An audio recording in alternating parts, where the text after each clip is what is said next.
Karoline Leavitt gives up first-class seat for veteran, then the unbelievable happens.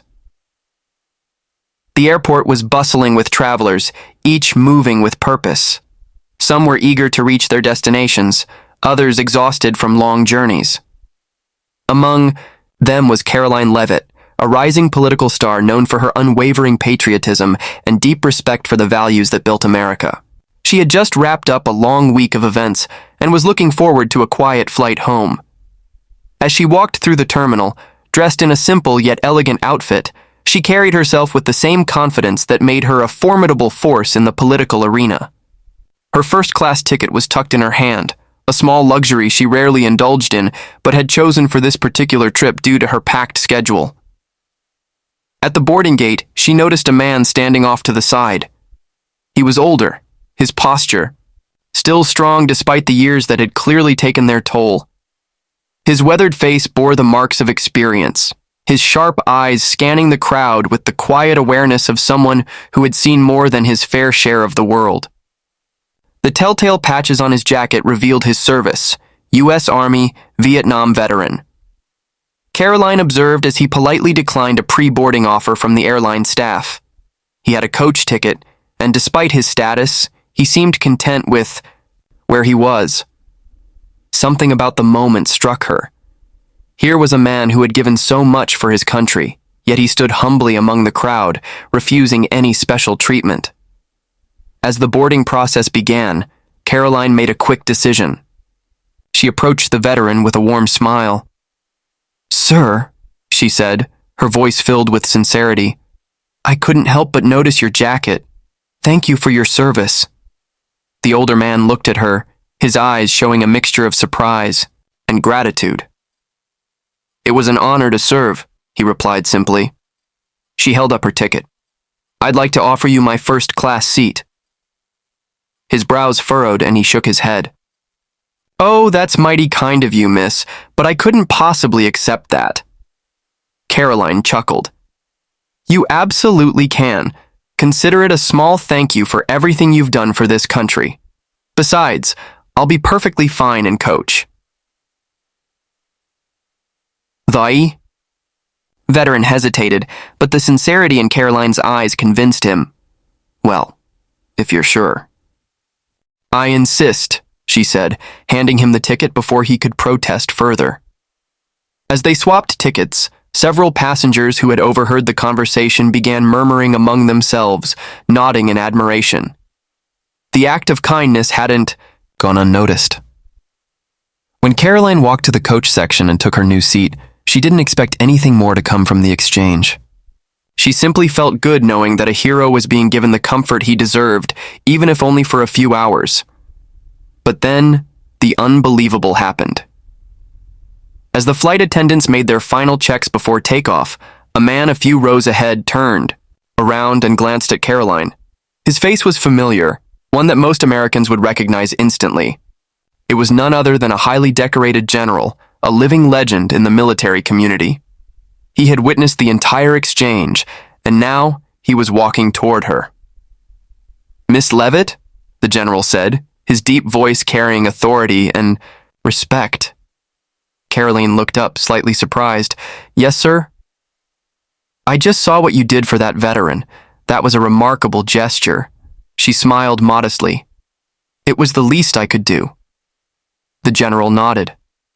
"It's rare to see that kind of genuine respect these days. Most people talk about honoring our veterans, but few actually show it." He paused, then glanced at a flight attendant. "Excuse me, miss, is there another seat in first class available?"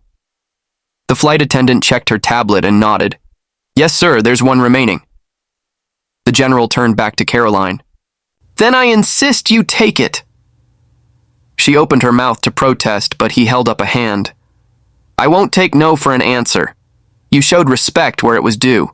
Now let us show you some in return." The murmurs among the passengers grew louder as they realized what was happening.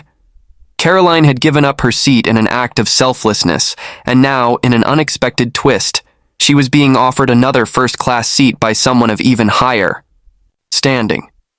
Reluctantly, she accepted, shaking the general's hand before making her way to the front of the plane once more. The veteran she had given her original seat to looked up in surprise as she passed. She simply winked at him and said, "Looks like we both win today." The flight took off, and as Karoline settled in, she reflected on what had just unfolded. This wasn't about prestige or status. It was about honoring those who had sacrificed for something greater than themselves. She knew that no matter how successful she became, these were the moments that truly mattered. By the time the plane landed, the story had already spread. A passenger had taken a quick video of the exchange and posted it online.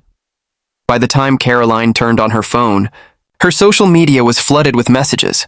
People were moved, inspired, and reminded of what true gratitude looked like. And just when she thought the day couldn't get any more surreal, she received a message from the office of the President of the United States. The White House wanted to personally thank her for her act of kindness. It was a small act, a simple decision, but it had sent ripples far beyond what she could have imagined. Sometimes, doing the right thing led to something even greater than one could ever predict. As Karoline stepped off the plane, she was immediately met with an unusual sight. A small crowd had gathered near the gate, passengers from her flight, airline staff, and even some travelers who had seen the viral video on their phones before. She had even disembarked. A woman approached her first, her eyes brimming with emotion. "Miss Leavitt, I just wanted to thank you," she said. "My father was a Vietnam veteran, and seeing someone like you honor a hero like that, it means the world." Karoline gave the woman's hand a gentle squeeze. "Your father's service is what truly deserves thanks," she said warmly. More people came forward, offering words of admiration and gratitude. Some shared their own stories about family members who had served, while others simply wanted to shake her hand. The veteran, now looking both touched and slightly overwhelmed, stood nearby as more people came up to him as well, thanking him for his service. And then came the next surprise. A man in a sharp suit, wearing an American flag pin on his lapel, stepped forward. Karoline recognized him instantly, a representative from the Department of Veterans Affairs. "Miss Leavitt," he began, his voice formal yet warm. "Your actions today didn't go unnoticed. We've been working on an initiative to promote appreciation for our veterans, and your simple yet powerful gesture has reignited the conversation in ways we never expected." Karoline nodded humbly. "It was never about recognition," she said. "It was just the right thing to do." The man smiled. "That's exactly why it made such an impact." He paused, then added, "On behalf of the VA, we'd like to formally invite you to speak at our upcoming National Conference on Veterans Affairs." She blinked, surprised. "Me?" "Yes," he confirmed. "Your voice carries weight, and your actions prove that honoring our veterans isn't just about words, it's about action. We believe you could help inspire others to do the same." Karoline hesitated for only a moment before nodding. "I'd be honored," she said sincerely. As the crowd slowly dispersed, she turned to find the veteran standing beside her. He hadn't said much since they left the plane, but now his eyes held something deep: respect, gratitude, and perhaps a touch of disbelief at all that had unfolded. "You didn't have to do any of this," he finally said. Karoline shook her head. "Neither did you all those years ago, but you did. And this is just a fraction of the thanks you deserve." The veteran exhaled deeply, then chuckled. "You remind me of some of the best leaders I've ever met." She smiled. "I'll take that as the highest compliment." As they parted ways, Karoline couldn't help but reflect on the day's events. What had started as a simple flight had turned into something much bigger, a reminder that small acts of kindness could create ripples far beyond what one could ever expect. And as she left the airport, she knew one thing for certain. No matter how busy life got, no matter how high she climbed, she would always remember the lesson of this day. Some moments mattered more than politics, more than titles, more than personal gain. Some moments were about honoring those who had given everything. And that, she vowed, was something. As Karoline stepped into the car waiting for her, she couldn't help but check her phone again. The messages kept pouring in. Friends, supporters, and even people who had never interacted with her before were reaching out, moved by what had happened. One message, however, stood out. It was from a private number. "Miss Leavitt, this is General Mark Reynolds. I saw the video of what you did today, and I just wanted to personally thank you. It's rare to see a leader, especially in politics, show genuine humility and respect like that. If you're available, I'd love to have a conversation with you." Karoline's eyebrows lifted in surprise. General Reynolds was a highly respected military leader, known for his decades of service and strategic brilliance. His endorsement carried significant weight, and the fact that he had reached out personally was not something she took lightly. She quickly typed a response. "General Reynolds, it would be an honor to speak with you. Let me know when you're available." The reply came almost instantly. "How about now?" She smiled and hit the call button. "Miss Leavitt," his voice came through the speaker, deep and authoritative yet kind. "General Reynolds, thank you for reaching out," she said. "I'm humbled by your message." "No, ma'am, the honor is mine," he said firmly. "We need more people like you in leadership, people who don't just talk about patriotism, but show it through action." Karoline listened attentively as he continued. "I've spent my life fighting for this country," he said, "and I've seen firsthand what happens when we forget to honor those who've given everything. Your small act today reminded millions of what true respect looks like. It didn't go unnoticed by the people who matter." "I appreciate that more than I can say," she said sincerely. "But honestly, I didn't do it for attention. It just felt like the right thing to do."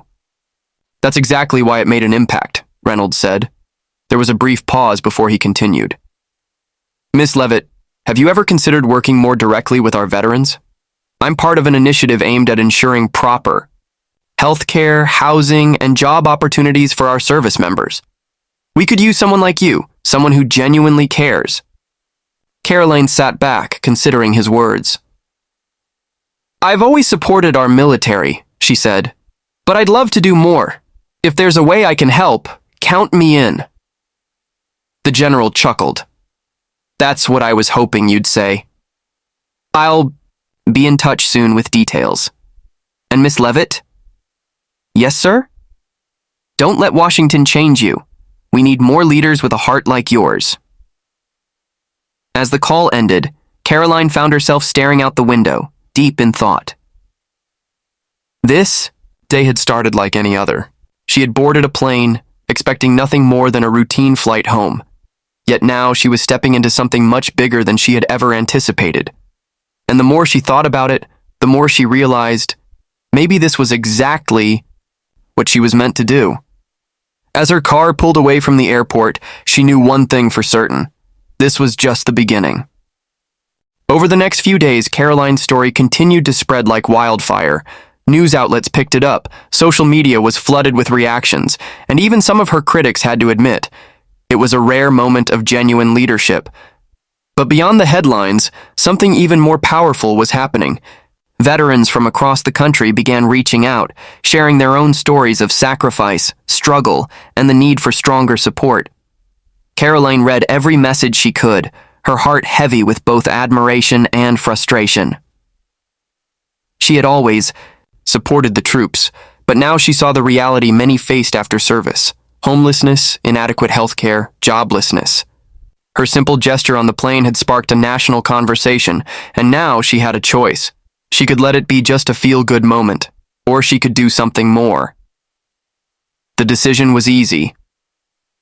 A call to action. A week after the flight, Karoline stood at a podium in front of a packed auditorium.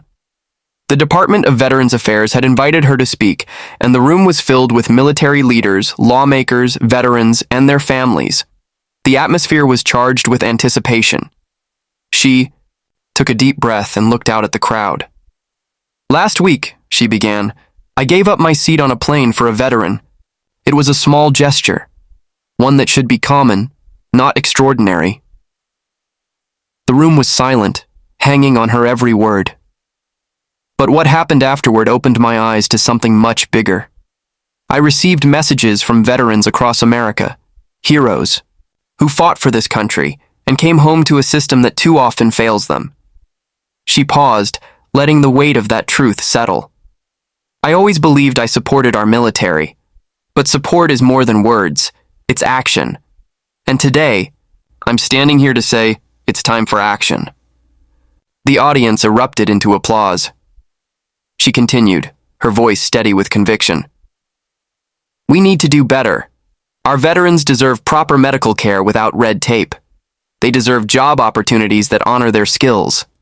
They deserve housing that ensures not a single hero sleeps on the streets they defended. She looked directly at the lawmakers in the room.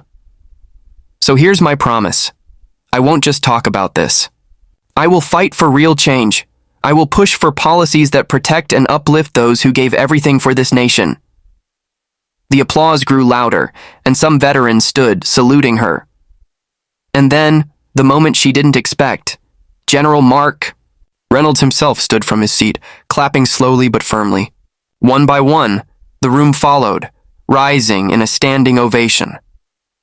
Karoline felt a lump in her throat, but she stayed composed. This wasn't about her. It was about them. As she stepped down from the stage, reporters swarmed, asking questions about her next steps. She answered each one with determination. Then, a familiar voice called her name. She turned to see the veteran from the plane, the man who had unknowingly set all of this in motion. He walked toward her, his eyes filled with pride. You're making a real difference, he said, shaking her hand.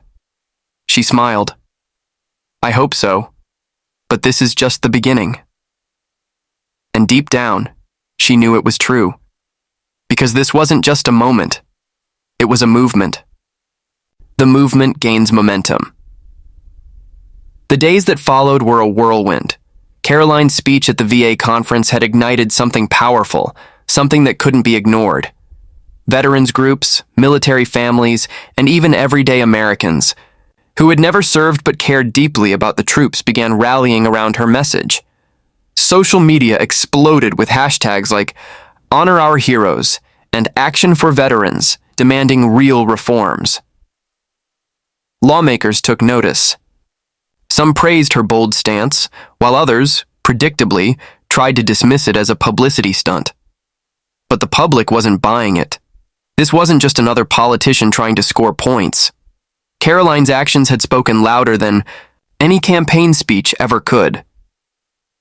Then came the next call that changed everything. A call from the White House. Karoline was in a meeting with her team when her phone buzzed. She glanced at the screen and froze. The call was from an unknown number, but deep down, she had a feeling. She excused herself and stepped into the hallway before answering. Miss Leavitt, this is Chief of Staff David Langley. The President would like to meet with you. She gripped the phone tighter. The President? Yes, he confirmed. He's seen what you've been doing, and he wants to discuss how we can work together on veteran affairs. Karoline took a breath. This was huge. The highest office in the country was paying attention. I'd be honored, she said firmly. A meeting that changes everything. A week later, Karoline walked into the Oval Office. The room carried the weight of history. Decisions made here had shaped the nation. And now she was here, not as a spectator, but as someone who had something real to fight for. The President stood as she entered, offering his hand. Miss Leavitt, I appreciate you coming. Thank you for the invitation, Mr. President, she said, shaking his hand. He gestured for her to sit. I'll be honest. I don't always agree with everything you say politically, he began. But I can't ignore what you've started. Your stance on veterans has struck a nerve with the American people, and I respect that.